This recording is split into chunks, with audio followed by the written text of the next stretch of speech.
نحمدہ و نصلی و نسلم علی رسول الکریم نبی کریم رؤوف رحیم صلی اللہ علیہ وآلہ وسلم کی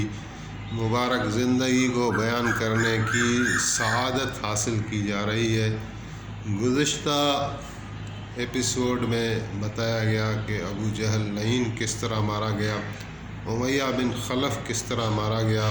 نبی کریم صلی اللہ علیہ وآلہ وسلم نے پہلے سے نشاندہی کر دی تھی، بشارت دے دی تھی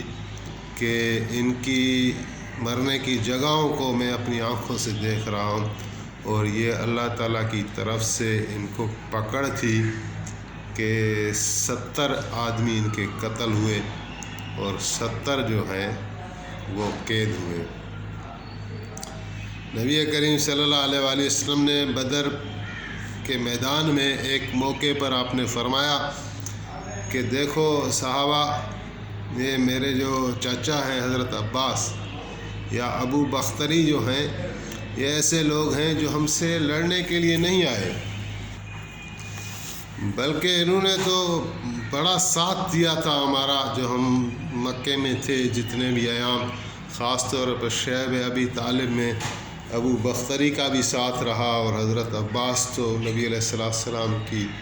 خدمت میں، حفاظت میں، بنی ہاشم والے سارے ہی پیش ہوتے تھے۔ تو آپ نے فرمایا کہ صحابہ ان کو نہیں قتل کرنا،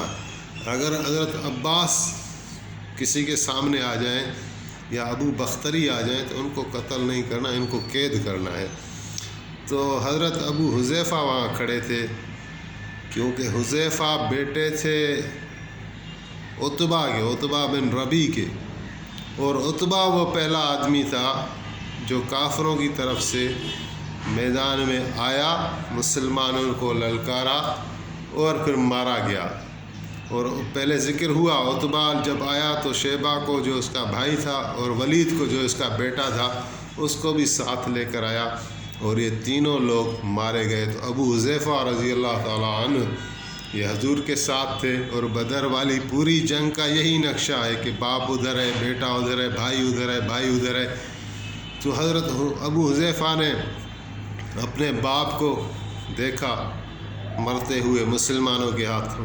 اور بھائی کو بھی دیکھا، چچا کو بھی دیکھا۔ یہ دنیا کے اندر یہ بڑے رشتے ہوتے ہیں،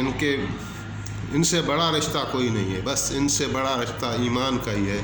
جو ہمارا جڑا ہوا ہے رسول اللہ صلی اللہ علیہ وآلہ وسلم سے۔ دنیا کے اعتبار میں اس سے بڑا رشتہ کوئی نہیں ہے، لیکن ایمان، صحابہ کے ایمان کے یہ تقاضے تھے کہ انہوں نے یہ رشتوں کی قربانی دی۔ تو اس وقت بہرحال جب رسول اللہ نے یہ فرمایا کہ عباس کو قتل نہ کیا جائے، ابو بختری کو قتل نہ کیا جائے، تو حضرت ابو حذیفہ فرط جذبات میں بولے کہ کیوں رسول اللہ، ہم اپنے باپ اور بھائیوں کو تو قتل کریں اور آپ کے چچا کو نہیں چھوڑ دیں، اگر میں نے دیکھا تو میں اس کو قتل کروں گا۔ تو اس طرح ایک انسانی فطرت کے اعتبار سے وہ ایک جذبات کی رو میں بہہ گیا اور یہ الفاظ کہے۔ تو آپ نے فرمایا حضرت عمر فاروق کو کہ عمر سن رہے ہو ابو حذیفہ کیا کر رہے ہیں؟ تو حضرت عمر کہنے لگا کہ یا رسول اللہ، یہ منافق ہے، مجھے اجازت دے دیں میں تلوار سے اس کی گردن اڑا دوں۔ تو آپ نے فرمایا نہیں، ابو حذیفہ منافق نہیں ہے، ابو حذیفہ نے بے ادبی کی ہے، لیکن اللہ تعالیٰ اس کو اس بے ادبی کی معافی دیں گے اور اس کے لیے شہادت ہے۔ تو پھر ابو حذیفہ بھی پشیمان ہوا، شرمندہ ہوا، رسول اللہ سے معافی مانگی، اور پھر آگے والی جو بھی زندگی ہے تو ہر جنگ میں ساتھ رہتا تھا تاکہ وہ بشارت جو حضور نے سنائی ہے وہ پوری ہو جائے۔ لیکن حضور کے زمانے کے بعد کسی جنگ میں، شاید جنگ یمامہ میں، ان کی شہادت ہوئی، اور یہ ایک بدر کی جنگ کا ایک نقشہ ہے۔ بعد میں بھی یہی ہوا کہ حضرت عباس کو ایک صحابی ہیں ابو الیسر اس طرح نام لکھا ہوا ہے،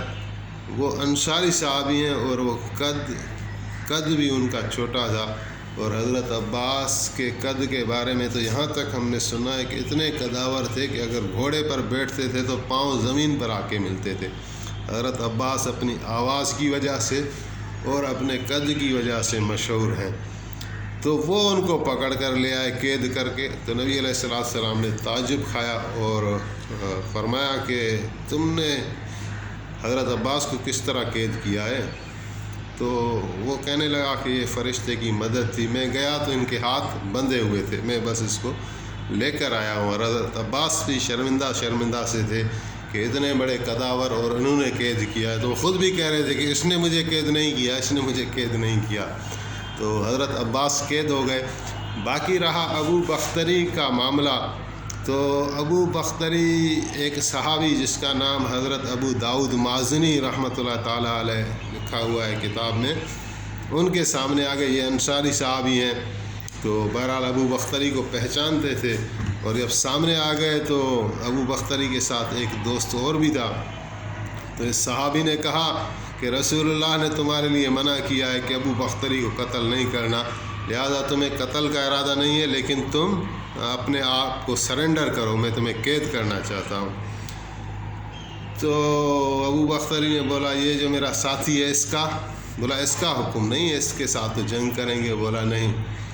اور رسول اللہ کی مہربانی کہ میرے لیے یہ کہا کہ ابو بختری کو قتل نہیں کرنا، لیکن میں اپنے لیے یہ گوارا نہیں سمجھتا کہ میں اپنے آپ کو تمہارے حوالے کر دوں، سپرد کر دوں، کیونکہ یہ باتیں جب کھلیں گی تو اس پر عورتیں بھی میرے اوپر ایسے بنائیں گی کہ میرا ٹھٹھا کہیں یا مسکری کہیں یا شعر و شاعری کا وہاں رواج تھا، تو میرے اوپر تو اس طرح حجوہ بن جائے گی، شعر بن جائیں گے۔ میں اپنے آپ کو حوالے کرنے والا نہیں، تم سے جو ہو پڑے، جو ہو سکے وہ کر لو۔ تو اس پر انہوں نے تیر پھینکا اور وہ ابو بختری کو لگا اور ابو بختری کا قتل ہو گیا۔ تو بہرحال یہ ایک عجیب جنگ تھی جس میں رشتہ داروں کے آمنے سامنے تھے، اور اسی جنگ میں کہا گیا کہ حضرت امین الامت جن کا لقب ہے ابو عبیدہ بن جراح، ان کے سامنے ان کا والد آ گیا، تو وہ والد اس کے ہاتھوں قتل ہوا۔ تو اور پھر جو ہے کافر 70 بھاگ گئے، اور 70 مارے گئے، 70 قید ہوئے۔ تو جو مارے گئے تھے باقی بدر والے تو تھے نہیں، کیونکہ 70 کافر مارے گئے تھے، اور 7 انصار اور 7 مہاجرین، 14، اور بعض کتابوں میں لکھا ہے کہ 12 صحابہ کرام، 6 مہاجرین اور 6 انصار اس میں شہید ہوئے تھے۔ تو جو یہ لاشیں تھے کافروں کے، تو آپ نے فرمایا کہ اس کو اس فلانے کنویں میں ڈال دو۔ تو وہ ان کو گھسیٹ کر مسلمانوں نے کنویں میں ڈالا، اور ان پر پھر مٹی دے دی، اور پھر جب عتبہ، شیبہ اور ولید کے لاچے اٹھائے جا رہے تھے، گھسیٹے جا رہے تھے، تو حضرت ابو حذیفہ غمگین کھڑے تھے۔ پہلے بات ہو چکی تھی، تو پھر رسول اللہ نے ان کے تاثرات کو دیکھا تو فرمانے لگے کہ ابو حذیفہ کیا ہوا، دل میں کوئی وسوسہ ہے؟ عرض کرنے لگے یا رسول اللہ کوئی وسوسہ نہیں ہے، اللہ تعالیٰ کی وحدانیت، آپ کی رسالت، دین اسلام بالکل سچے، مجھے کوئی شک نہیں، بس مجھے ایک افسوس ہے،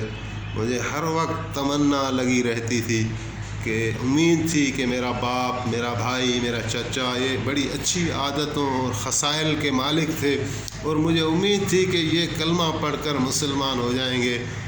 لیکن آج اپنی امید کے خلاف دیکھا، اس پر مجھے افسوس ہے۔ پھر آپ نے حضرت ابو حذیفہ کو دعا دی اور آگے اپنا سفر جاری رکھا۔ اس طرح مصعب بن عمیر کا ایک واقعہ آتا ہے کہ حضرت مصعب بن عمیر کو بہت ستایا تھا، اپنے گھر والوں نے نکال دیا تھا، کلمہ پڑھا تھا، تو جتنی محبت اور شفقت کے ساتھ حضرت مصعب کو پالا تھا، اتنا ہی سخت ریئیکشن کے ساتھ حضرت مصعب سے پیش آئے، گھر سے نکال دیا، سب کچھ چھین لیا۔ تو حضرت مصعب وہ تھے جنہوں نے مدینے میں جا کر تبلیغ کی، حضور کا نمائندہ بن کر گئے، تو سارے مدینے کے گھر میں اسلام کی روشنی پھیل گئی۔ 1 سال کے اندر اندر ایک نہ کچا گھر بچا تھا نہ پکا گھر، ساروں میں اسلام کی روشنی آ گئی، اور بدولت مصعب بن عمیر کے آ گئی۔ بڑے بڑے صحابہ سعد بن معاذ جیسے اور سعد بن عبادہ جیسے سردار صحابہ بھی ان کے ہاتھوں پر مسلمان ہوئے۔ تو اس جنگ میں ان کا واقعہ ہے کہ اس کا بھائی جس کا نام ابو عزیز تھا، وہ کسی انصار کے ہتھے چڑھ گئے، اور انصار صحابی اس کو باندھ رہا تھا، قید کر رہا تھا۔ تو حضرت مصعب وہاں آ گئے، اور انصار کو پتہ نہیں تھا کہ یہ دونوں بھائی ہیں۔ تو حضرت مصعب نے اس انصاری صحابی کو کہا کہ اس کو ٹھیک طرح سے باندھنا، میں اس کو جانتا ہوں، اس کی ماں بہت امیر ہے، مجھے امید ہے اس سے ہمیں اچھا فدیہ ملے گا، اور یہ کام کا قیدی ہے، اس طرح کے الفاظ کہے۔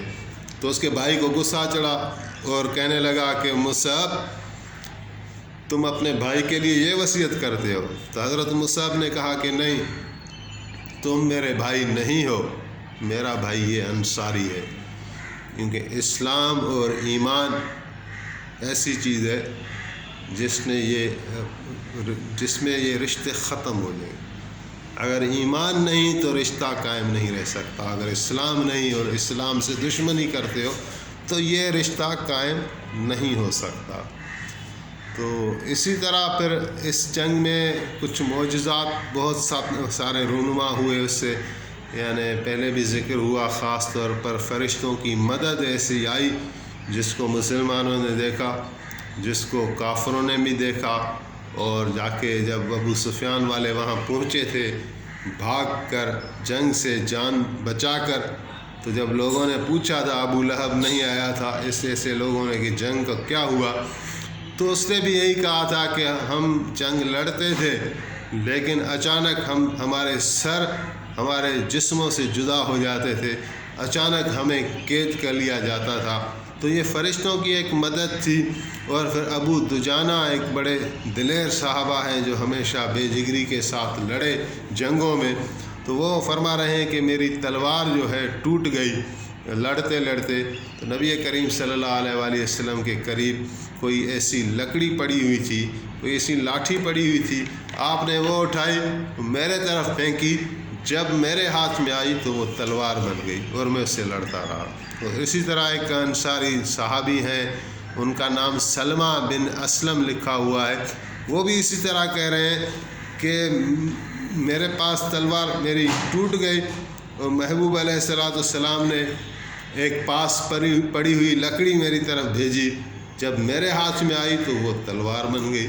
اور میں اس سے لڑتا رہا، اور خیبر کی جنگ میں وہ میرے سے پھر گم ہو گئی۔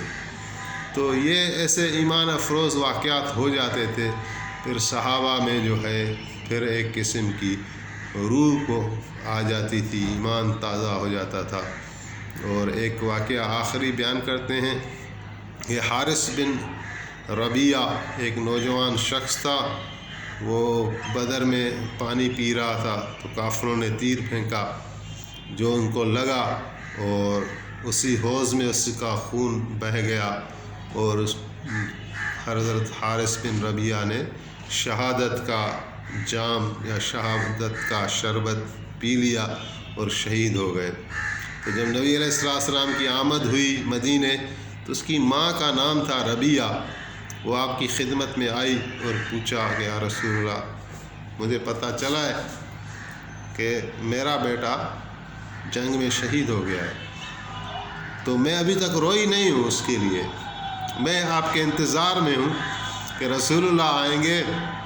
میں پوچھوں گی کہ میرے بیٹا کا کیا حال ہے، اگر فرمائیں گے کہ وہ جنت میں ہے تو میں نہیں رہوں گی، میں بس خوش ہی رہوں گی، اور اگر فرمایا کہ نہیں وہ دوزخ میں چلا گیا تو پھر روؤں گی کہ اس بے ایمان نے میرا دودھ حلال نہیں کیا۔ تو آپ نے فرمایا، بشارت دی کہ حضرت حارث کے لیے ایک جنت نہیں ہے، اس کے لیے ساری جنت ہیں، جس میں چاہے وہ رہے۔ پھر آپ نے کہ پانی کا کوئی برتن تھا اس میں ہاتھ مبارک ڈالے اور یہ ان کو دے دیا اس بیوی کو تاکہ وہ پئیں اور اپنا ہاتھ منہ اس سے دھوئیں۔ تو انہوں نے جا کے پیا اور اپنے گھر والوں کو پلایا۔ تو پھر لکھا ہوا ہے کہ یہ ایسے لوگ تھے مدینے میں جن کی آنکھوں کی روشنی اتنی بڑھ گئی کہ وہ اپنے یعنی اس کے لحاظ سے وہ مشہور ہو گئے۔